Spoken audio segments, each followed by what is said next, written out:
Hello दोस्तों, कैसे हैं सभी लोग? सब ठीक है।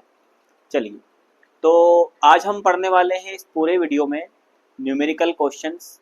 जो सीरीज सर्किट होते हैं, जो हमारे पैरेलल सर्किट होते हैं, उनसे संबंधित जितने भी क्वेश्चन आपको एग्जाम में आते हैं, जो आपकी बुक में दिए हुए हैं एग्जाम्पल में, उन सभी को हम यहाँ पर सॉल्व करेंगे। किस प्रकार से उनको सॉल्व करना है, क्या क्या टेक्निक होती है। देखिए, बहुत सिंपल क्वेश्चन नहीं आते एग्जाम में, थोड़ा सा घुमाने वाला क्वेश्चन भी पूछ लेते हैं वो। न्यूमेरिकल क्वेश्चन भी बहुत ज़्यादा घुमा देते हैं, एक लॉजिकल क्वेश्चन भी उसमें होता है। तो हम शुरुआत करेंगे बिल्कुल जीरो लेवल से, आप चिंता ना करिए, धीरे धीरे हम अपने लेवल को बढ़ाएंगे। तो सबसे सिंपल क्वेश्चन से हम, पहला क्वेश्चन हमारा यहाँ पर ये है, ये हमारा फर्स्ट क्वेश्चन है। इस प्रकार का आपको यहाँ पर एक सर्किट बना हुआ है, देख करके तो आप समझ जाते हैं कि ये कौन सा सर्किट है, ये सीरीज सर्किट है। ठीक है, तो सीरीज सर्किट को देखते ही आपके दिमाग में तुरंत आना चाहिए कि इसमें धारा का मान समान होगा, वोल्टेज का मान अलग अलग होगा, यानी वोल्टेज ड्रॉप का मान अलग होगा। सीरीज सर्किट है तो हम सीधा सीधा प्रतिरोधों को जोड़ देते हैं। अब इस प्रकार का सर्किट मान दे दिया आपको सब चीज। अब यहाँ पर आपको क्वेश्चन लिख देगा कि दिए गए चित्र के अनुसार इनका मान ज्ञात कीजिए। समतुल्य प्रतिरोध निकालना है, समतुल्य का मतलब होता है टोटल रेजिस्टेंस निकालना है, स्रोत धारा निकालना है, यानी सोर्स की जो धारा है आई, इसका मान निकालना है, प्रत्येक प्रतिरोध में वोल्टेज ड्रॉप का मान निकालना है। देखिए, यहाँ पर स्रोत धारा दिया है, यहाँ स्रोत धारा दिया है, इसके स्थान पर वो ब्रांच की धारा भी दे सकता है। देखिए, यहाँ पर जो ब्रांचेस हैं, इन ब्रांच का भी धारा दे सकता है, क्योंकि हमें पता होना चाहिए कि इसमें धारा का मान एक समान होता है, यानी कि जो धारा इस प्रतिरोध में होगी वही इसमें होगी और वही इसमें होगी, और यहाँ पे भी वही धारा होगी। तो यहाँ पर जरूरी नहीं है कि आपको स्रोत धारा दे, वो ब्रांच की धारा देगा, वही स्रोत धारा भी होगी। ठीक है, चलिए अब इसको हम सॉल्व करते हैं। पहला वाला समतुल्य प्रतिरोध। अब यहाँ पर सीरीज सर्किट में देखिए, जल्दबाजी नहीं करना है, पता है कि आप देखकर ही इसको जोड़ के बता सकते हो, लेकिन हमें यदि उसको अच्छे समझना है तो कॉपी पेन का इस्तेमाल जरूर करना। आप नोट्स बनाते समय कॉपी पेन जरूर इस्तेमाल करिए, क्योंकि इनको लिखिए भी, क्योंकि आगे आने वाले क्वेश्चन में आप फंसेंगे। अगर इनको सॉल्व नहीं करेंगे तो आप आगे फंसेंगे। तो यहाँ पर समतुल्य प्रतिरोध, पहला वाला हम अगर सॉल्व करें तो हमें यहाँ पर समतुल्य प्रतिरोध का सूत्र पता है कि R T is equal to R1 plus R2 plus R3। ठीक है, तो यहाँ पर हम सीधा सीधा क्या करेंगे, इसमें मान अगर रख देंगे, R1 का मान कितना दिया है 2, R2 का दिया है 4 ओम, और R3 का दिया है 6। ठीक है, तो यहाँ पर टोटल रेजिस्टेंस हो जाएगा हमारा 6 4 10 और 2 12 ओम। तो ये तो हो गया हमारा पहले सवाल का आंसर, यानी कि इस समतुल्य प्रतिरोध क्या आ गया हमारा 12 ओम आ गया। ठीक है, अब चलते हैं अगले क्वेश्चन, यानी कि स्रोत धारा। टोटल धारा का मान यहाँ पर इसने पूछा है, तो हम यहाँ पर क्या करेंगे, हमें पता है कि जो ओम का नियम होता है, ठीक है, ये तो हो गया इसका क्वेश्चन। यहाँ पर ओम्स लॉ क्या कहता है, ओम्स लॉ के अनुसार V is equal to I R. अब चूंकि यहाँ पर सीरीज सर्किट है, ठीक है, तो यहाँ पे धारा का मान समान होगा, यानी कि इस धारा को मैं यहीं पर रखकर V बाय आर कर सकता हूं, क्योंकि मुझे यहाँ पर क्या है, देखिए इस वाले सूत्र में जो V होता है वो टोटल होता है और R होता है वो भी समतुल्य होता है। इसमें ऐसा नहीं है कि R दिया है तो आप किसी भी R1 का मान या R2 का मान रख दो, नहीं, जो हमें RT का मान निकल के आया है वही यहाँ पर रखना है, और VT यानी टोटल वोल्टेज यहाँ पर जो है, टोटल वोल्टेज वो उसका मान रखना है। तो इस सूत्र को मैं यहाँ रख दूं, I is equal to VT upon RT, यानी कि टोटल वोल्टेज बटे टोटल रेजिस्टेंस, समतुल्य प्रतिरोध और समतुल्य वोल्टेज के बराबर होगा। तो VT का मान यहाँ पर दिया है मुझे 24 बटे में RT का मान कितना दिया है, RT का मान मैंने निकाला है, मुझे दिया नहीं गया था, तो टोटल प्रतिरोध का मान मैंने 12 ओम यहाँ पर निकाल के रखा हुआ है। इसको जब मैं सोल्व करूंगा तो 12 24, यानी कि 2 एम्पियर। ठीक है, 2 एम्पियर हमारी यहाँ पर धारा का मान, जो हमारी स्रोत धारा है वो कितनी आएगी, 2 एम्पियर। ठीक है, ये हमारे दो क्वेश्चन का आंसर हो गया। अब तीसरा क्वेश्चन दिया है उसने हमको क्या, प्रत्येक प्रतिरोध में वोल्टेज ड्रॉप का मान। देखिए चूंकि सीरीज सर्किट है तो सीरीज सर्किट में धारा का मान एक समान होता है, लेकिन वोल्टेज ड्रॉप अलग अलग होता है। इसका होता है V1, इसका होता है V2 और इसका होगा V3। यानी कि मैं ये कह सकता हूं इस ओम के नियम से कि ओम के नियम को इस प्रकार लिख सकता हूं मैं V1, V है तो यहां पर V1 इजिकल टू I1R1। नहीं, I1 नहीं लिख सकता क्योंकि I1 I2 नहीं है मेरे पास। I का मान तो टोटल I ही रहेगा क्योंकि धारा एक समान रहेगी, इसीलिए मैं I लिख दूं। और चूंकि रेजिस्टेंस का मान जरूर अलग अलग मेरे पास यहाँ पर दिया हुआ है तो IR1 हो गया, V2 का मान निकालना है तो IR2 हो गया और V3 का मान निकालना है तो IR3 हो गया। क्योंकि यहाँ पर आपको ध्यान रखना है कि V1, V2, V3 ये तीनों क्या है, ये वोल्टेज ड्रॉप है। क्या है ये? वोल्टेज ड्रॉप ही है। ठीक है, इनको हम वोल्टेज ड्रॉप ही बोलेंगे। तो यहां पर इस सूत्र का प्रयोग करके मैं यहां पर क्या करूंगा, टोटल यहां पर प्रत्येक प्रतिरोध में वोल्टेज ड्रॉप का मान निकालूंगा। तो मैं लिख सकता हूं तीसरा V1 is equal to IR1, V2 is equal to IR2 और V3 इजिकल टू IR3। तो यहां पर अब इसका मान क्या हो जाएगा, V1 का मान हो जाएगा, I का मान कितना है 2 एम्पियर, 2 इंटू R1 का मान दिया है 2, V2 इजिकल टू I का मान 2 ही रहेगा क्योंकि धारा समान होती है, R2 का मान दिया है 4 और V3 इजिकल टू I का मान दिया है 2 इंटू R3 का मान दिया है 6।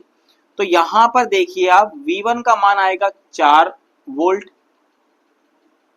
ठीक है, V2 का मान आएगा 8 वोल्ट और V3 का मान आएगा 12 वोल्ट। तो यहां पर इनके मान आप चाहो तो लिख सकते हो यहां पर इस प्रकार से, V1 इजिकल टू कितना आया है मेरा 4, V2 इजिकल टू कितना आया है 8 और V3 इजिकल टू आया है 12। ये हमको तीसरे वाले क्वेश्चन का आंसर यहां पर मिल गया, V1, V2 और V3। ठीक है, इस प्रकार के क्वेश्चन हमें यहाँ पर सोल्व करना है। तो हमारा पहला आंसर टोटल रेजिस्टेंस पूछा था 12 ओम आ गया, स्रोत धारा पूछी थी 2 एम्पियर आ गई, प्रत्येक प्रतिरोध में वोल्टेज ड्रॉप का मान पूछा था तो वो हमारा कितना निकल आया टोटल। अच्छा यहाँ पर आप देखिए ये वाले आंसर आपको सही आए हैं कि नहीं, इसको आपको यदि प्रसिद्ध करना है, प्रूव करना है तो आप इसकी जांच भी कर सकते हैं। क्योंकि सीरीज सर्किट में हम जानते हैं कि समतुल्य जो वोल्टेज ड्रॉप होता है वो सभी वोल्टेज ड्रॉपों के योग के बराबर होता है। तो समतुल्य जो देख लो आप, V1 का मान आपको 4, V2 का मान 8 प्लस V3 का मान 12 आया है।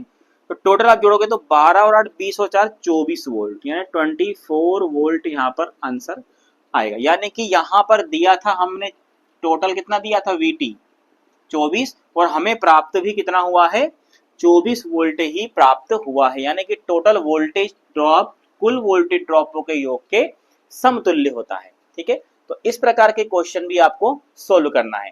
चलिए इसको आप नोट कर लीजिए। अब चलते हैं अपने नेक्स्ट क्वेश्चन की ओर। अगला क्वेश्चन है हमारा, ये आप नोट कर लीजिए पहले। यहाँ पर ये सर्किट बना हुआ है, R1 4 ओम, R2 3 ओम, R3 6 ओम, 24 वोल्ट की हमने इसमें सप्लाई दी है और हमें ज्ञात करना है समतुल्य प्रतिरोध। दूसरा हमारा क्वेश्चन हो गया ये समतुल्य प्रतिरोध। ठीक है, और दूसरा हमें ज्ञात करना है प्रत्येक शाखा की धारा। देखिए अब आपके दिमाग में यहाँ पर पैरेलल सर्किट आपको समझ में आ रहा है कि ये पैरेलल सर्किट है। वहां बना के नहीं देगा वो कि कौन सा सर्किट है कौन सा नहीं, डायरेक्ट आपको चित्र देगा और क्वेश्चन पूछ लेगा कि बताइए इसमें ये इसका मान क्या है समतुल्य प्रतिरोध का और प्रत्येक शाखा की धारा क्या हो। ठीक है, तो सॉल्व करते हैं हम। यहाँ पर हम पहले समतुल्य प्रतिरोध निकालते हैं। देखिए जो ये हम जानते हैं पैरेलल सर्किट है और समांतर सर्किट में होता है 1/RT या R इक्वल बोल सकते हो आप, 1/R1 plus 1/R2 plus 1/R3। ठीक है, तो यहाँ पर हम इसका मान रख देते हैं 1/R1 का मान दिया है 4 प्लस R2 का मान दिया है 3 प्लस R3 का मान दिया है 6। यहाँ पे आपको करना क्या है, यहाँ पे आपको इनका एलसीएम लेना है। क्या लेना है, चलो यहाँ कर देते हैं, यहाँ पे इनका एलसीएम लेना है। तो एलसीएम हम लेंगे, यहाँ पर हमें आएगा 12, आया एलसीएम 12। तो 12 यहाँ पर एलसीएम ले लेते हैं हम, और 12 4 से डिवाइड करेंगे तो कितना आएगा 3, 12 को 3 से डिवाइड करेंगे तो कितना आएगा 4, 12 को 6 से डिवाइड करेंगे तो कितना आएगा 2। ठीक है, तो इसको सॉल्व करोगे आप तो क्या आएगा, 4 3 7 और 2 9/12। ठीक है, इसको और सॉल्व कर लीजिए, 3 3 9 और 3 चौके 12, 3 चौके 12, तो ये हो गया हमारा कितना 3/4 ओम। लेकिन ये 1/r इक्वल में है, तो यदि मैं इसको r इक्वल करूंगा, पलटूंगा, तो r इक्वल इज, सॉरी यहाँ लिख देता हूँ, r इक्वल इजिकल टू 4/3 ओम। ये तो आ गया हमारा क्या, पहले क्वेश्चन का आंसर, यानी कि इसका समतुल्य प्रतिरोध का। ठीक है, 4/3 ओम, आया समझ में। ठीक है, चलिए ये तो हो गया पहला। चलिए इसका दूसरा क्वेश्चन मैं आपको यहाँ पर कर देता हूँ, वहां दिखेगा नहीं आपको। तो यहाँ पर हम जानते हैं प्रत्येक शाखा की धारा। अब चूंकि हमें पता है कि यहाँ पर जो धारा होती है वो असमान होती है, धारा क्या होती है, असमान, क्योंकि यहाँ पे समांतर सर्किट है। तो यहाँ पे मैं मान लेता हूं कि इसमें यहाँ पर चली होगी कौन सी धारा, आई धारा, बढ़ गई I1 में, I2 में, I3 में। ठीक है, तो यहाँ पे पहले मैं इस वाले ब्रांच की धारा निकालूं यदि, यानी कि मैं सूत्र मुझे बन जाएगा total I is equal to I1 plus I2 plus I3, यानी कि जो भी मान आएंगे वो इस धारा के समतुल्य होगा। यदि यहाँ पर 24 आ रहा है धारा का मान, या 4 आ रहा है या 3 आ रहा है, तो एक एक एक तीनों में बढ़ जाएगा। तो ओम के नियम से हम देखते हैं यहाँ पर V इजिकल टू IR होता है।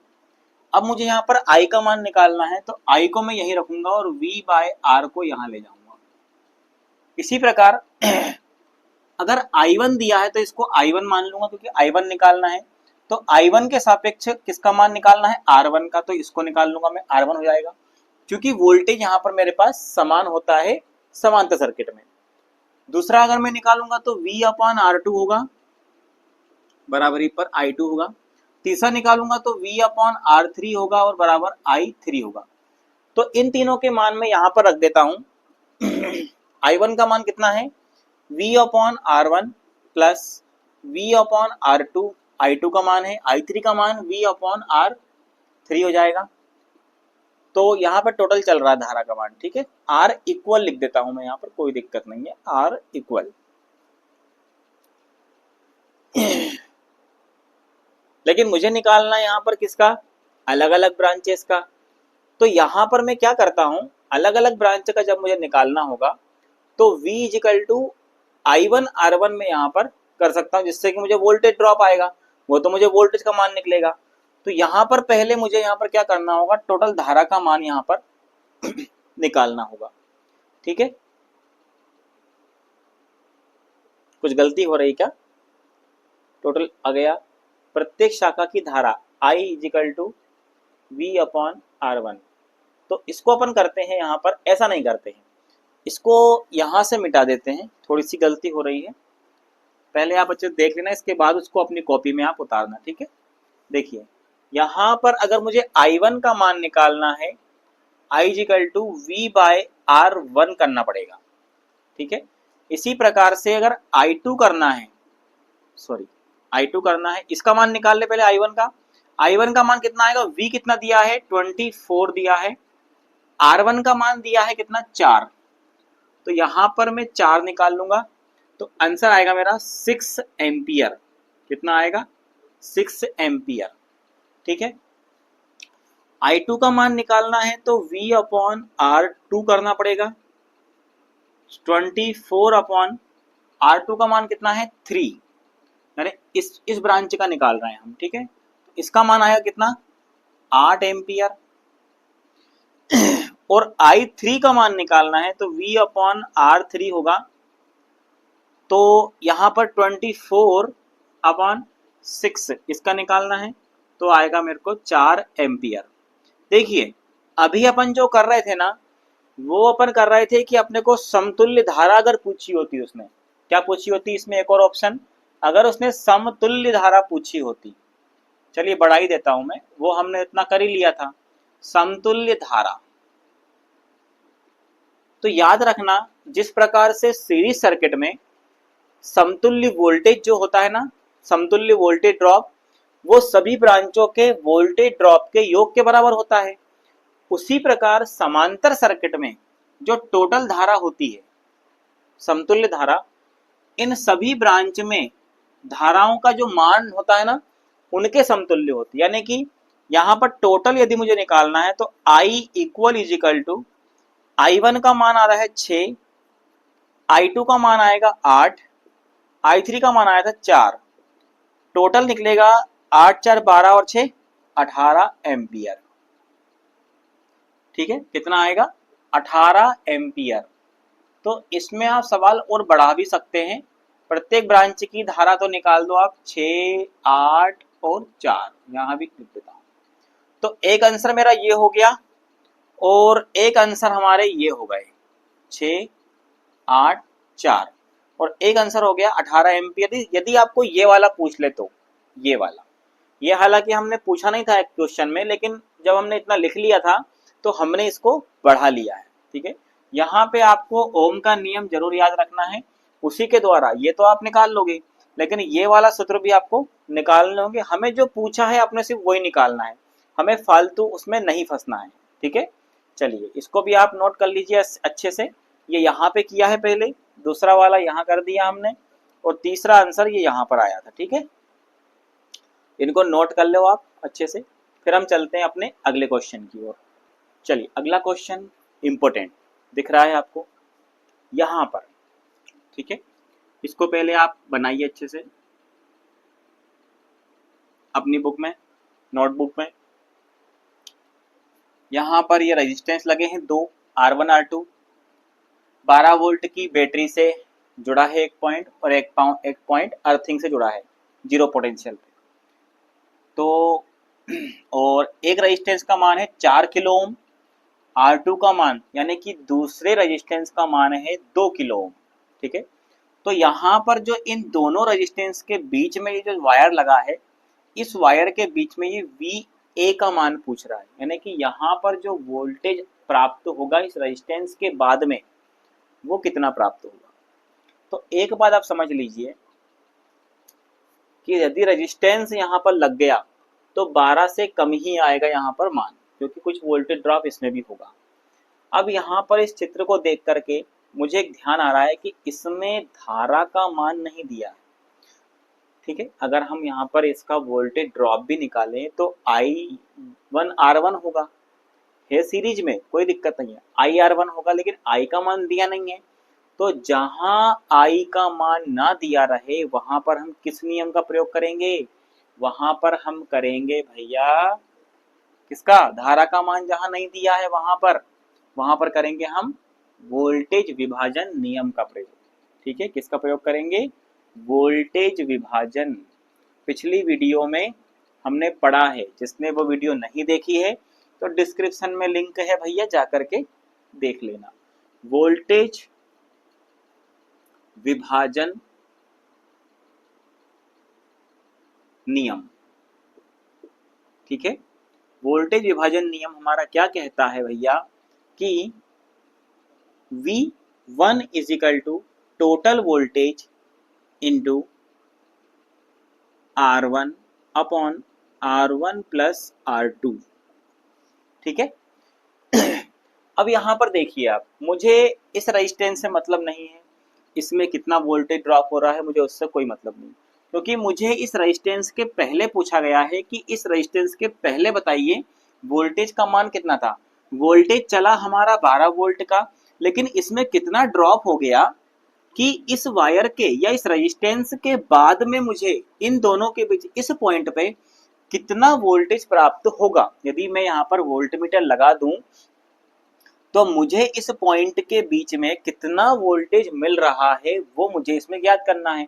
ठीक है, तो यहाँ पर आपको ध्यान से देखिए, आई का मान नहीं दिया है ना, आई का मान नहीं दिया है, जहां वहां हम प्रयोग करते हैं वोल्टेज विभाजन का नियम। तो इसमें हम क्या करेंगे, V1 निकालना है, क्योंकि इसका निकालना है। हम जानते हैं ये एक सीरीज सर्किट बन रहा है, तो इसमें वोल्टेज समान तो होगी नहीं, इसीलिए इस नियम का प्रयोग करके V1 का मान अगर मुझे निकल जाएगा ना, तो उसमें से क्या करूंगा, इसको मैं घटा करके फिर यहाँ पर इस A पॉइंट का मान निकाल सकता हूं। देख कैसे, VT यानी टोटल वोल्टेज कितना दिया है 12 इंटू R1 का मान दिया है 4 किलो ओम, किलो ओम मत लिखो सूत्र में, कोई दिक्कत नहीं है। R1 प्लस R2 यानी कि 4 प्लस 2 बराबरी पर 12 इंटू 4 अपॉन 4 और 2 6, यानी कि 6 से 2 बार कट जाएगा, 6 दूनी 12 और 4 दूनी 8, यानी कि V1 का मान 8 वोल्ट आ गया। ठीक है, यानी कि मैं ये कह दूं कि 12 वोल्ट में से यहां पर V1 जो होगा वो निकलेगा हमारा कितना, 8 वोल्ट, 8 वोल्ट का। तो अब मैं ये कह सकता हूं कि 12 वोल्ट में से 8 वोल्ट तो भैया यहीं पर ड्रॉप हो गया। तो अब हमारा कितना बचा, इस टोटल वोल्टेज में से, वोल्टेज ड्रॉप में से मैं V1 को यदि माइनस कर दूं, यानी कि 12 में से 8 माइनस कर दूं, तो मेरा आएगा 4 वोल्ट। यानी कि मैं ये कह सकता हूं कि इसके इस पॉइंट से लेके इस पॉइंट के बीच में मैंने बिंदु ए ले लिया, तो बिंदु ए पर इस VA का मान आएगा 4 वोल्ट। ठीक है, ये हमारा क्या हो जाएगा, आंसर हो जाएगा। ठीक है, समझ में आया ये। ठीक है, तो ये आंसर हो गया हमारा 4 वोल्ट का। अब यदि मान लो यहाँ के बाद वो पूछता कि बताइए अब इसके बाद इस वाले पॉइंट पर कितना वोल्टेज ड्रॉप होगा या वोल्टेज मिलेगा, तो हम वापस से इसी में मान रखेंगे। चलिए वो भी करके थोड़ा सा मैं आपको बता देता हूँ, कोई कंफ्यूजन नहीं होना चाहिए। यानी कि अब मैं वही नियम उपयोग करूंगा वापस से, V2 बराबरी पर टोटल वोल्टेज यानी कि समतुल्य वोल्टेज इनटू यहाँ पे R2 का मान रखूंगा और R1 प्लस R2 यहाँ पर रखूंगा। यही मेरा वोल्टेज विभाजन का नियम कहता है। तो अब मुझे ये वाले पॉइंट, मान लो इसको मैं B नाम दे दूं और यहाँ पर बोलूं कि VB का मान क्या होगा। ये सवाल तो हमारा यहाँ पे खत्म हो चुका है, लेकिन मैं और बता रहा हूँ आपको कि आगे अगर यदि ऐसा पूछ लिया जाए तो हम उसको कैसे सोल्व करेंगे। तो यदि वोल्टेज ड्रॉप यानी V2 का मान हमें निकालना है, तो टोटल हमारी वोल्टेज अब क्या हो जाएगी, देखिए यहाँ पर टोटल वोल्टेज हमारी हो जाएगी अब कितनी, 4 वोल्ट। यहाँ पर कितनी दे रहे हैं हम इसको, 4 वोल्ट हो जाएगी। ठीक है, अब इसको मानेंगे हम यहाँ पर 4 वोल्ट, तो यहाँ पर मैं मान रखूंगा 4 इंटू R2 का मान क्या है 2 बटे में क्या आएगा, देखो यहाँ पर बटे में क्या आएगा, R1 प्लस R2 यानी कि 4 और 2 6, कितना आएगा 4 और 2 6, इस प्रकार से। तो यहां पर जो वोल्टेज ड्रॉप का मान आएगा वो आएगा 2 3 4 बटे 3 वोल्ट। ये हमारा V2 का मान यहाँ पर हो जाएगा। ठीक है, यदि इसके बाद, क्योंकि इसमें जो वोल्टेज ड्रॉप हो रहा है वो कितना हो रहा है, 4 बटे 3 हो रहा है V2। तो अब VB का मान निकालना है, तो मैं क्या करूंगा, इस 4 में से, यानी कि जो हमारा VT था उसमें VT क्या था हमारा यहाँ पर 4, इस 4 में से मैं V2 का मान घटा दूं, यानी कि 4 माइनस 4/3 कर दूं, तो 4 3 12, 12 में से 4 गए तो 8, 8 बटे 3 वोल्ट इसका आंसर मुझे यहाँ पर आ जाएगा। कितना जाएगा, 8 बटे 3 वोल्ट। ये हमारा यहाँ पर ये वाला आंसर हो जाएगा। ठीक है, तो कहने का मतलब है आपको इस प्रकार से इनको सोल्व करना है। ठीक है, ये विभाजन का नियम आपको याद ही रखना पड़ेगा, इसको हम बदल नहीं सकते। अगर हमारा रेजिस्टेंस दिया है तो उसको हम इसी प्रकार से सोल्व यहाँ पर करेंगे। ठीक है, चलिए इसका लिख लीजिए आप। हालांकि ये यहाँ पर पूछता नहीं है, लेकिन फिर भी आपकी जानकारी के लिए मैंने ये इतना सोल्व किया है। मेन तो हमारा सवाल जो है वो क्या है, वो यही है। ठीक है, इतना ही आपको नोट करना है अगर आप नोट करना चाहें तो। ठीक है, वो तो हमने अलग से सॉल्व कर दिया है। चलिए अब चलते हैं अपने अगले सवाल की ओर। चलिए अगला क्वेश्चन, ये आपको दिख रहा है, R1 का मान 2 ओम, R2 का मान 4 ओम है और इस प्रकार से यहाँ पर सर्किट दिया है आपको, और ये 12 एम्पियर जो दिया है ये आपको टोटल धारा यानी समतुल्य धारा दी है। पूछा गया है प्रत्येक शाखा की धारा का मान ज्ञात करो, स्रोत वोल्टेज ज्ञात करना है, प्रत्येक शाखा का वोल्टेज भी ज्ञात करना है या वोल्टेज ड्रॉप भी बोल सकते हो। ठीक है, तो यहाँ पर देखिए आप, स्रोत वोल्टेज भी इन्होंने नहीं दिया है, और पैरेलल में हम जानते हैं कि जो स्रोत वोल्टेज आएगी वही वोल्टेज इन दोनों की वोल्टेज होगी। अगर 230 आ रही है आंसर में तो इसका भी 230 और इसका भी 230। मैंने कहा था ये दोनों चीज एक ही है। ठीक है, यानी कि स्रोत वोल्टेज पूछ ले या प्रत्येक शाखा का वोल्टेज ड्रॉप पूछ ले। तो चलिए शुरुआत करते हैं। सबसे पहले हम यहाँ पर किसकी, प्रत्येक शाखा की धारा यानी कि I1 और I2 का मान हमें ज्ञात करना है। अब यहाँ पर देखिए, हमें किसी भी चीज को ज्ञात करने के लिए हमें दो मानों की आवश्यकता पड़ती है। अब यहाँ पर क्या हुआ है कि उसने सिर्फ हमें यहाँ पर रेजिस्टेंस का मान दे दिया और टोटल धारा दे दी, यानी कि अगर मुझे यहाँ पर टोटल वोल्टेज निकालना है तो V I R I1 R1 कर सकता हूं मैं। ठीक है, लेकिन इससे क्या होगा, इससे V1 का मान निकलेगा, सॉरी हाँ V1 का मान निकालता हूं। चलिए मैं निकाल के देखता हूं आता है कि नहीं। I1 का मान दिया क्या है ही नहीं, R1 का मान दिया है क्या, हाँ चलिए भैया दिया है, इंटू 2। तो क्या इससे कोई मान निकल पा रहा है, नहीं। चलिए हम और कुछ ट्राई करके देख लेते हैं, यानी कि अगर मैं धारा का मान निकाल लूं या टोटल धारा मुझे दी है मान चलो 12 ampere, I is equal to V by R भी करके देख लेता हूं भैया। तो यहाँ पर I का मान 12 एम्पियर, वोल्टेज भी नहीं दिया और समतुल्य प्रतिरोध भी नहीं दिया, कुछ भी नहीं दिया, तो ये सब चीजें तो हो नहीं पाएंगी इसमें पॉसिबल। तो अब मैं बताता हूं आपको इसमें में क्या करना है। देखिए जहां पर हमें वोल्टेज का मान ना दिया हो वहां पर हम नियम का प्रयोग करते हैं, धारा विभाजन का नियम। ठीक है, धारा विभाजन नियम, जिससे हमें क्या होगा, इन I1 I2 का मान प्राप्त हो जाएगा। उसका सूत्र होता है, यदि I1 निकालना है तो टोटल धारा इंटू, यहाँ पर देखना इसमें क्या होता है, अगर इस ब्रांच का निकाल रहे हो तो ऊपर हमें रखना होता है R2 का मान और बटे में रखना होता है R1 प्लस R2 का मान, R1 प्लस R2 का मान। इसको यदि मैं सॉल्व करूं तो टोटल धारा यहाँ पर दी है 12, ये जो मान होता है ये इक्वल धारा का होता है। ठीक है, R2 का मान दिया है 4 और R1 R2 करूंगा तो 4 और 2 6 हो जाएगा। तो यहाँ पर 6 दूनी 12 और ये टोटल आ जाएगा 8 एम्पियर। ठीक है, 8 एम्पियर आ जाएगा। तो यानी कि I1 का मान कितना आ गया, 8 एम्पियर। अब यहीं पर मैं I2 का निकालूं तो वही I इंटू, जब मुझे I2 का निकालूंगा तो इस ब्रांच का निकालूंगा तो इस ब्रांच वाले का रेजिस्टेंस को ऊपर ना रख के मैं ऊपर रखूंगा यहाँ पर R1 बटे में वही R1 प्लस R2। इसको यदि मैं सॉल्व करता हूं तो वही 12 इंटू R1 का मान दिया है 2 बटे में R1 R2 कितना जाएगा 6, यानी कि 2 दूनी 4 एम्पियर। इसको यदि मुझे क्रॉस चेक भी करना है तो मैं क्रॉस चेक भी कर सकता हूं कि मैं जानता हूं कि समांतर सर्किट में दोनों ही ब्रांच की धाराओं का योगफल टोटल धारा होती है। तो 8 और 4 12 और टोटल धारा भी 12 है, तो ये सॉल्व हो गया। तो यहाँ पर प्रत्येक शाखा की धारा का मान मुझे निकल चुका है कि I1 इजिकल टू कितना निकल गया है 8 एम्पियर और I2 इजिकल टू निकल गया है 4 एम्पियर। चलिए अब यहाँ पर मुझे धाराओं का मान ज्ञात हो गया तो मैं आसानी से वोल्टेज ड्रॉप भी निकाल सकता हूं। कैसे, देखिए यहाँ यदि मैं V1 ले लूं, चूंकि यहाँ पर स्रोत वोल्टेज पूछा है तो मैं स्रोत वोल्टेज भी निकाल सकता हूं। कैसे, उसके लिए पहले मुझे समतुल्य प्रतिरोध ज्ञात होना चाहिए।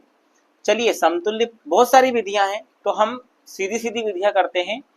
यदि मैं यहाँ पर सिर्फ एक का वोल्टेज ड्रॉप निकालूं, देखिए यदि मैं यहाँ पर एक वोल्टेज ड्रॉप यदि V1 का मान निकालूं, क्योंकि V1 होता तो नहीं है, ये थोड़ा सा गलत हो जाएगा, लेकिन फिर भी हम ट्राई करके देखते हैं। V1 is equal to I1 R1 कितना आया, I1 का मान नहीं था, हमने निकाल लिया 8 इंटू R1 का मान दिया है 2 यानी कि 16, टोटल आ गया मुझे मेरा मान 16 वोल्ट V1 का। अब मैं जानता हूं, यहीं पर करके हम रुक सकते हैं, कोई दिक्कत नहीं है, कि यहां पर जो स्रोत वोल्टेज होता है वही प्रत्येक ब्रांच का वोल्टेज होता है। तो मैं ये कह सकता हूं कि V1 का जो वोल्टेज ड्रॉप है, इसका जो वोल्टेज ड्रॉप है वो वही मान इसका भी होगा और इसका भी होगा। तो क्या मैं यहाँ कह दूं कि टोटल समतुल्य जो वोल्टेज है वो 16 वोल्ट है। ठीक है, चलिए ऐसा कर लिया, समझ में नहीं आया कोई दिक्कत नहीं है। अगली बार लॉन्ग मेथड, ये मैं डायरेक्ट भी निकाल सकता हूँ, यही आंसर मेरा दोबारा दूसरी मेथड से आएगा। पहले मैं क्या करूं, मुझे I1 I2 में निकाल चुका हूं, मेरे पास टोटल धारा भी है। अब मैं यहाँ पर समतुल्य प्रतिरोध अगर निकाल लूंगा तो समतुल्य प्रतिरोध मेरे पास मिल जाएगा और समतुल्य धारा मेरे पास है ऑलरेडी, उसका मान रख करके भी मैं यहाँ पर स्रोत वोल्टेज निकाल सकता हूँ। देखिए किस प्रकार से, ओम के नियम से V इक्वल टू IR, ये जो भी मान हम यहाँ रखते हैं ये सब टोटल मान ही होता है। तो यहाँ पर मेरे पास IT भी है, IT है लेकिन RT नहीं है, तो मैं यहाँ पर निकाल सकता हूँ RT या R इक्वल का मान, यानी कि समांतर है। तो 1 अपॉन RT निकालूंगा तो 1 upon R1 plus 1 upon R2 हो जाएगा, बराबरी पर 1 अपॉन R1 का मान दिया है 2 प्लस R2 का मान दिया है 4। इसका जब मैं एलसीएम लूंगा तो 4 आएगा, 4 को 2 से डिवाइड करूंगा तो आएगा 2 और 4 को 4 से तो 1, यानी कि 3/4। तो R इक्वल क्या हो जाएगा, इसको पलट दूंगा तो 4/3 ओम हो जाएगा यहाँ पर। अब मैं क्या करता हूँ, RT का मान भी मेरे पास है, IT का मान भी मेरे पास 12 एम्पियर है, और किसके मान है मेरे पास, हाँ इन दोनों के मान ऑलरेडी मुझे मिल चुके हैं। तो क्या मैं VT का मान नहीं निकाल सकता, VT is equal to V is equal to IR होता है ओम के नियम से, तो IT इंटू RT, IT का मान दिया है 12 इंटू RT का मान कितना दिया है 4/3, RT का मान कितना दिया है 4/3, IT का मान दिया है 12। तो इसको मैं सोल्व को 3 चुके 12 और 4 चुके 16, तो ये आ गया मेरा 16 वोल्ट। देखिए यही का यही मान आ गया, 16 वोल्ट यहाँ आया था, 16 वोल्ट यहाँ। इसको मुझे करने के लिए 1 2 3 स्टेप लगी, 4 और 5 स्टेप, इसको करने के लिए मुझे यहाँ पर 2 ही स्टेप में ये आंसर आ गया था। तो इसीलिए मैं कहता हूँ थोड़ा सा स्मार्ट वर्क करने की कोशिश अपने को करना चाहिए। हार्ड वर्क में क्या होता है, हार्ड वर्क में हमें यहाँ पर 1 2 3 4 5 और 6 स्टेप में आया, लेकिन स्मार्ट वर्क हो तो सिर्फ 2 लाइन में इसका आंसर आ गया था। स्रोत वोल्टेज का कितना आया 16 वोल्ट। यदि मुझे इस पॉइंट का या इस ब्रांच का वोल्टेज प्राप्त हो गया V1 16, तो मुझे पता है कि समांतर में इसका भी 16 होगा, इसका भी 16, तो इसका भी 16 ही मान होता है, क्योंकि यहाँ पर समांतर में वोल्टेज समान होती है। ठीक है, और सीरीज में धारा का मान समान होता है। ठीक है, इसको भी चाहे तो आप नोट कर सकते हैं, स्क्रीनशॉट ले सकते हैं। फिर हम चलते हैं अपने अगले क्वेश्चन की ओर। देखिए अब इस प्रकार का क्वेश्चन भी एग्जाम में कभी कभी पूछ लिया जाता है कि 10 ओम के 4 प्रतिरोधों को श्रेणी क्रम में जोड़ने पर समतुल्य प्रतिरोध क्या होगा। ठीक है, यहाँ पर 4 की जगह 40 आ जाए, 4 की जगह 50 आ जाए, तो इसको कैसे सॉल्व करना है। देखिए ये छोटा दिया है, तो हम जानते हैं कि जो हमारा समतुल्य प्रतिरोध होता है R इक्वल, तो हम ऐसा कर सकते हैं 4 प्रतिरोध दिए हैं तो हर जगह हम चित्र तो बना नहीं सकते, हर जगह हम वो नहीं कर सकते, तो हम सीधा सीधा लिख सकते हैं कि R1 plus R2 plus R3 plus R4 is equal to 10 ohm के हैं तो 10 10 10 10 और 10, यानी कि टोटल हो गया हमारा 40 ओम। ये हमारा क्या हो जाता है आंसर। लेकिन जब बहुत अधिक संख्या में बोल दिया जाए आपसे कि 10 ओम के 40 प्रतिरोधों को श्रेणी क्रम में जोड़ने पर समतुल्य प्रतिरोध क्या होगा? तो फिर आप R1 R2 R3 के 40 तक लिखोगे? नहीं, इसके लिए आप यहाँ पर नोट डाल देना। नोट, देखो इसका नोट है, जब R मान के, R मतलब समान मान के, R मान के N प्रतिरोधों या प्रतिरोधों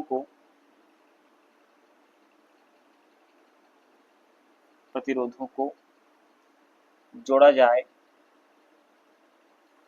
जाता है तो आपको लिखना है समतुल्य प्रतिरोध R इक्वल, इसको क्या बोलेंगे हम? तो समतुल्य प्रतिरोध R equal is equal to N into R। ठीक है, यानी कि यहां पर देखना आप, N क्या है? प्रतिरोधों की संख्या। याद रखना जब समान मान के हों, यानी कि R यानी कि याद रखना आप क्या? समान। अगर एक 10 का है तो सभी 10 के होना चाहिए, समान मान के। ठीक है, और R जो है वो प्रतिरोध का मान। तो ये चीज आपको ध्यान रखना है कि यहां पर अगर इस प्रकार का क्वेश्चन आ जाए तो N इंटू R वाला फॉर्मूला आपको लगाना है। जैसे इसी में लगा देते हैं अपन, R equal is equal to N। N का मतलब क्या दिया है? प्रतिरोधों की संख्या कितनी है? 4। ठीक है, 4 है, इंटू प्रतिरोध का मान कितना दिया है? 10 ओम। तो यहां पर मैं 10 लग दूं तो आंसर आ जाएगा हमारा 40 ओम। ये हमारा आंसर हो गया। ठीक है, यदि मान लो यहाँ पर 40 दे दे वो, तो भी आप लिख सकते हो N इंटू R, यानी कि 10 ओम के 40 प्रतिरोध, तो उसका मान कितना आ जाएगा? 400 ओम। R इक्वल क्या आ जाएगा? 400 ओम। ठीक है, तो इस प्रकार से हमें इसका ध्यान रखना है। ठीक है, इसी प्रकार जब समांतर की बात करें, दोनों ही मैं आपको बता देता हूं। इसी प्रकार यदि इसी सवाल में मैं थोड़ा सा अपन चेंज करते हैं मानों को, इसको नोट डाउन कर लेना आप। ये श्रेणी क्रम के लिए है। किस क्रम के लिए है? ये श्रेणी क्रम के लिए है। ठीक है, इसी प्रकार इसको मिटा देता हूँ। ठीक है, ये आप नोट कर लेना, स्क्रीनशॉट ले लेना चाहे तो। ये हो गया। ठीक है, यहाँ पे आपको दिख जाएगा, कोई दिक्कत नहीं है। दूसरा नोट आप डाल देना इसके बाद में। यहाँ तक तो आपने लिख लिया है इसको। ठीक है, इसके बाद में दूसरा नोट डालना आप, जब R मान, यानी कि वही समान मान के, R मान के N प्रतिरोधों को, यहाँ पे ये श्रेणी क्रम है ना, को श्रेणी में, यहाँ पर ये श्रेणी क्रम लिखना ऊपर वाले में, देखिए श्रेणी में जोड़ा जाता है, और ये समांतर क्रम में, को समांतर क्रम में या समांतर में जोड़ा जाता है, तो हम क्या करेंगे? यहां पर R इक्वल का मान हम रख देंगे, तो होगा हमारा क्या? R upon N। ठीक है, ये वाला फॉर्मूला आपको लगाना है। अब इसी में यदि यहां पर प्रतिरोधों को समांतर क्रम लिख देता हूं, इसी सवाल को क्या लिख दूं मैं? समांतर क्रम में जोड़ने पर समतुल्य प्रतिरोध क्या होगा? 10 ओम के 4 प्रतिरोधों को, तो 10 ओम यानी कि 10 हमारा यहाँ पर क्या आ गया? R का मान आ गया, और 4 प्रतिरोध यानी कि 4 यहाँ पर क्या आ गया? N का मान हो गया। तो 4 2 5 यानी कि हमारा 2.5 ओम आ जाता समतुल्य प्रतिरोध। ठीक है, समझ गए आप? तो ये वाला फॉर्मूला लिख लेना आप श्रेणी क्रम के लिए, और ये वाला फॉर्मूला आपको लिखना है क्या? समांतर क्रम के लिए। दोनों फॉर्मूले बहुत आईएमपी, आपका बहुत टाइम यहाँ पर बचा देंगे ये। ठीक है, चलिए और हम आगे अब इसमें सवाल करते हैं। नेक्स्ट क्वेश्चन देखिएगा सभी लोग। 1 ओम प्रतिरोध को 4 बराबर भागों में विभाजित करने पर, देखिए 1 ओम का प्रतिरोध यानी कि कोई तार रहा होगा, मान के चलिए ये एक तार है, इस टोटल तार का जो रेजिस्टेंस होगा, इस टोटल तार का रेजिस्टेंस यानी कि R इक्वल कितना होगा, 1 ओम रहा होगा, ठीक है। इसको उसने क्या करा है कि 4 बराबर भागों में विभाजित करने पर समांतर में संयोजित किया है। मान के चलिए एक भाग ये, एक भाग ये, एक भाग ये और एक भाग ये, इनको 4 तरीके से उसने क्या करा है, इस प्रकार से संयोजित कर दिया है, ठीक है। यानी कि ये रेजिस्टेंस हम इस प्रकार से बना लेते हैं। इस तार को उसने समांतर में संयोजित करने पर समतुल्य प्रतिरोध R इक्वल कितना होगा, ठीक है, R इक्वल कितना होगा। तो यहाँ पर हम इसको मान के चलिए अगर नाम दे दे टोटल R R R, क्योंकि मैं R R इसलिए बोल रहा हूँ क्योंकि 4 बराबर भागों में बांटा, यानी कि बराबर यानी कि समान भाग हो गए। तो एक में अगर 1 ओम है तो 1 का चौथा हिस्सा क्या होता है, 0.25, यानी कि प्रत्येक प्रतिरोध जो होगा वो 0.25, 0.25, 0.25 और 0.25, यानी कि टोटल कितना होगा, R ही होगा। तो हमने जस्ट अभी इससे पहले क्वेश्चन जो किए थे उसमें हमने पढ़ा था, यदि समान मान के प्रतिरोधों को समांतर में जोड़ा जाता है तो सूत्र हमारा क्या होगा, R इक्वल के लिए R अपॉन N। R जो होता है वो प्रतिरोध का मान होता है और N जो होता है वो प्रतिरोधकों की संख्या। मान कितना है प्रतिरोधों का, 0.25, ठीक है। टोटल एक नहीं लिखना यहाँ पर, वो एक का तो काम खत्म हो गया, जैसे ही उसने विभाजित लिखा ना तो एक का काम तो खत्म हो गया। अब इसके बाद का जो काम होगा वो ये रहा, यानी कि प्रत्येक जो रेजिस्टेंस है वो समान मान का है। तो एक मान कितना है 0.25, तो वो बाकी के भी सभी समान मान के हैं, तो इसीलिए हम इसको 0.25 लेंगे। संख्या कितनी है, 1 2 3 4, उसने दिया था 4 भागों में डिवाइड किया है, तो यहाँ पर हम इसको 4 से डिवाइड कर देंगे। जब हम इसको सॉल्व करेंगे तो हमारा आंसर आएगा 0. ये कितना आएगा, 0.6 चुक 24, यानी कि 0.625 ओम, ठीक है। यानी कि यहाँ पर जब हम समांतर में करेंगे, देखिए यहाँ पर एक चीज और क्लियर कर दूं मैं आपको कि समांतर में सबसे छोटे मान के प्रतिरोध से भी यहाँ पर क्या आता है आंसर, उससे भी कम आता है। तो यहाँ पर ये वाली गलती कभी नहीं करना, ठीक है। ये आंसर हमारा गलत है, क्योंकि अगर ऑप्शन में इस प्रकार का भी देगा, ए ऑप्शन देगा ये वाला, बी ऑप्शन दे देगा आपको 0.0625 ओम वाला, ठीक है, सी वाला ऑप्शन दे देगा 6.25 ओम वाला और 0.00625 ओम वाला डी ऑप्शन दे देगा। तो आपको इन चीजों को विशेषकर ध्यान रखना है कि यहाँ पर जब समांतर में कोई चीज जुड़ी होती है ना तो सबसे छोटे वाले प्रतिरोध के मान से भी छोटा आता है।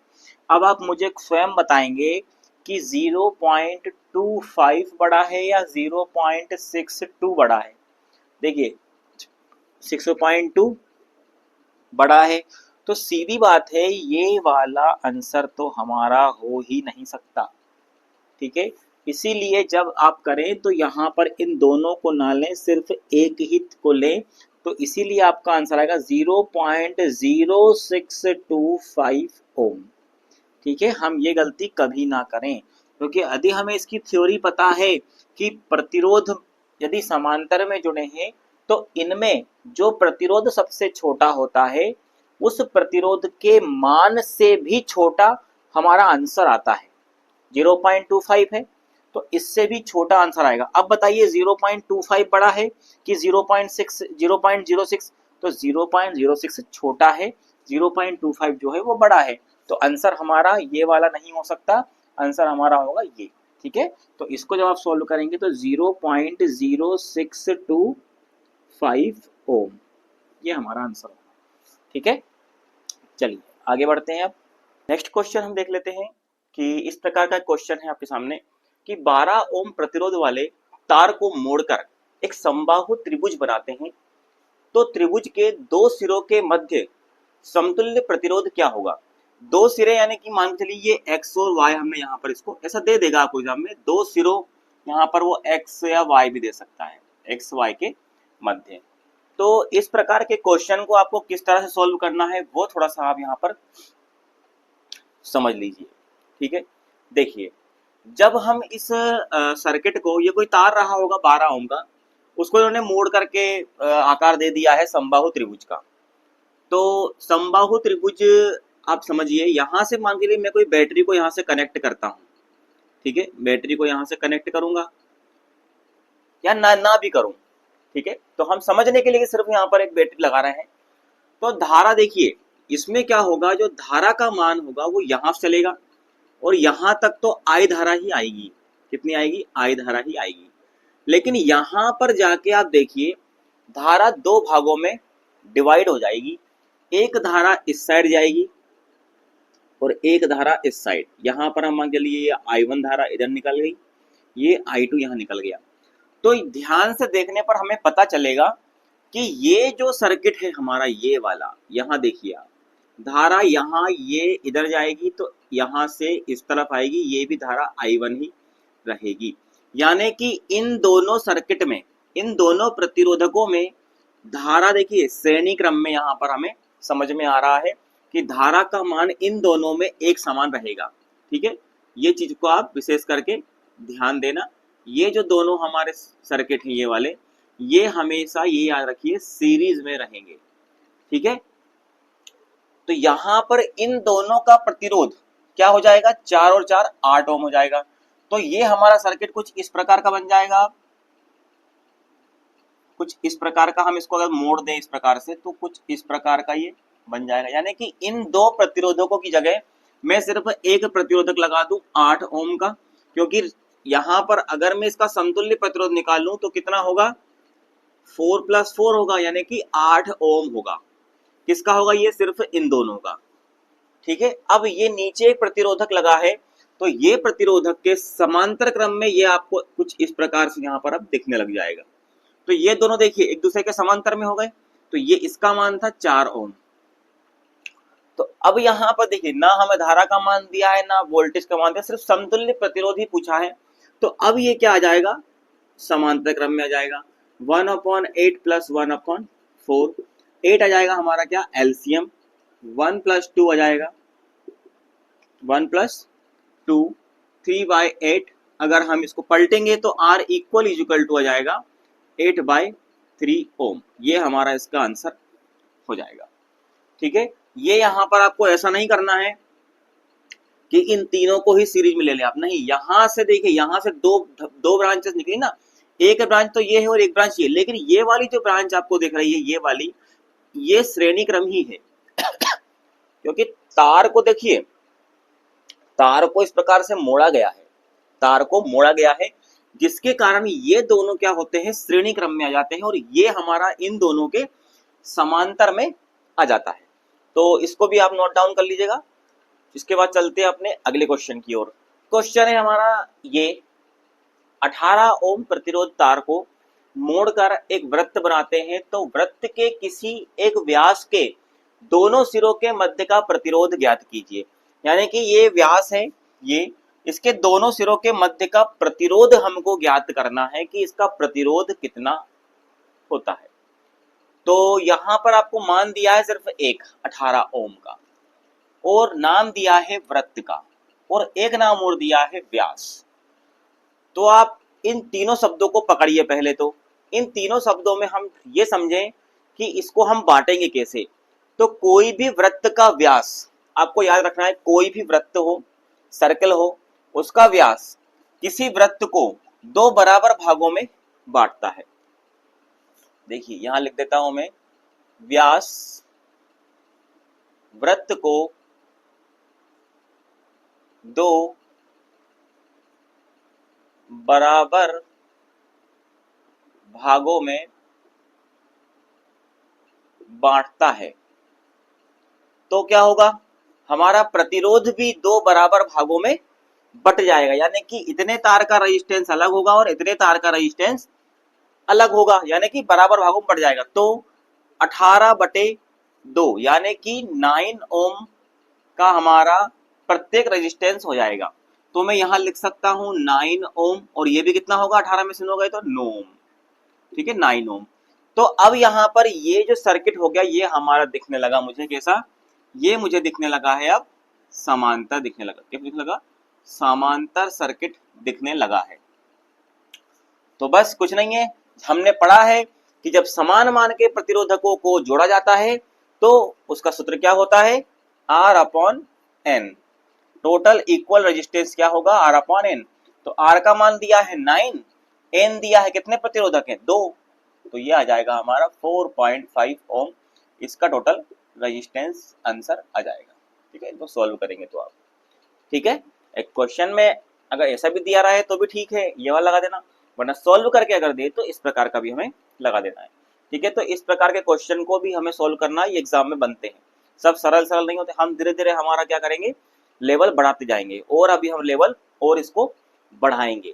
ठीक है, पूरा एक वीडियो हमारा 1-1.5 घंटे का इसी का होगा, चिंता ना करिए, पूरे सवाल हम इसमें सॉल्व करके आपको बताएंगे। चलिए चलते हैं अपने नेक्स्ट क्वेश्चन की ओर। है हमारा 12 ओम तथा 2 ओम के प्रतिरोध को, कौन कौन से ओम है, 12 ओम का है, 2 ओम नहीं सॉरी R ओम, यहाँ पे क्या दिया है, R ओम के प्रतिरोधक को समांतर में जोड़ने पर R का मान क्या होगा यदि समतुल्य प्रतिरोध R = 2 ओम हो। तो यहाँ पर थोड़ा सा कंफ्यूज करने वाला सवाल है, लेकिन आपको करना है, बहुत सिंपल है, इससे कोई दिक्कत नहीं है, बस आप समझ गए अगर तो। एक की वैल्यू दी है 12 ओम, दूसरे की वैल्यू दी है R ओम। तो हम यहाँ पर चाहे तो चित्र बना सकते हैं। देखिए हर सवाल में हमें चित्र नहीं बनाना है, क्योंकि जब हम इनको सॉल्व करेंगे तो हमारी प्रैक्टिस तो होती रहेगी। तो इसमें आपको डायरेक्टली या तो थोड़ा सा चित्र बना के देख लो आप, कोई दिक्कत नहीं है, वैसे चित्र नहीं बनाना है, डायरेक्ट भी इसको हम कर सकते हैं। देखिए इस प्रकार का मान के चलिए एक सर्किट उन्होंने बना दिया है, एक रेजिस्टेंस ये बनाया है और एक रेजिस्टेंस को, दोनों को इनको समांतर में उन्होंने जोड़ा है, यानी कि R1 यहाँ पर एक का मान दिया है कितना, 12 ओम, और एक का मान दिया है यहाँ पे R ओम, वो जो R इक्विवेलेंट है उसका मान दे दिया है 2 ओम। अब यहाँ पे इस R की वैल्यू हमसे उसने पूछी है कि यहाँ पर कितना रेजिस्टेंस होगा। तो देखिए यहाँ पर इक्विवेलेंट 2 है, ठीक है, तो हम यहाँ पर समझ लेते हैं कि हमारा फॉर्मूला क्या कहता है इसका, कि 1/R इक्विवेलेंट = 1/R1 + 1/R2। इसको हम R1 मान लेते हैं और इसको हम मान लेते हैं R2। तो यहाँ पर इक्विवेलेंट का मान दिया है उन्होंने 1/2, मतलब इक्विवेलेंट का मान दिया है कितना, 2 दिया है। R1 का मान दिया है 1/12 + 1/R2 का मान R ही दिया है। तो हमें इस R की वैल्यू यहाँ से निकाल के लेके आना है। तो मैं इसको पक्षांतरण कर दूं, यानी कि 1/2 माइनस 1/12 को, ये 12 को इधर ले आऊं तो ये 1/R बचेगा। इसको जब मैं सॉल्व करूंगा तो एलसीएम मेरा आ जाएगा 12, 12 को 2 से काटूंगा तो 6 बचेगा, और माइनस 1 बराबरी पर 1/R, बराबरी पर बचेगा हमारा क्या, 6 में से 1 गए तो 5/12। अब यदि इसको मैं R का मान निकाल तो R को यहाँ पलटना होगा, तो यहाँ पे क्या होगा, R बराबरी पर ये पलट जाएगा 12/5 ओम, ये हमारा इसका आंसर हो जाएगा। अगर पॉइंट में आंसर दिया है तो इसको हम सॉल्व भी कर सकते हैं, 2.4 ओम, ठीक है, 2.4 ओम भी या करके ये भी लिख सकते हो। ऑप्शन में आपको जो भी आंसर दे आपको वही लगाना है, जरूरी नहीं कि ये दे, ये भी दे सकता है, ये ना दे तो ये देगा, है ना, इसलिए दोनों आंसर निकालना है, दशमलव में भी निकालना है और इस प्रकार से फ्रैक्शन में भी निकाल सकते हो आप। ठीक है, चलिए इसको नोट कर लीजिए।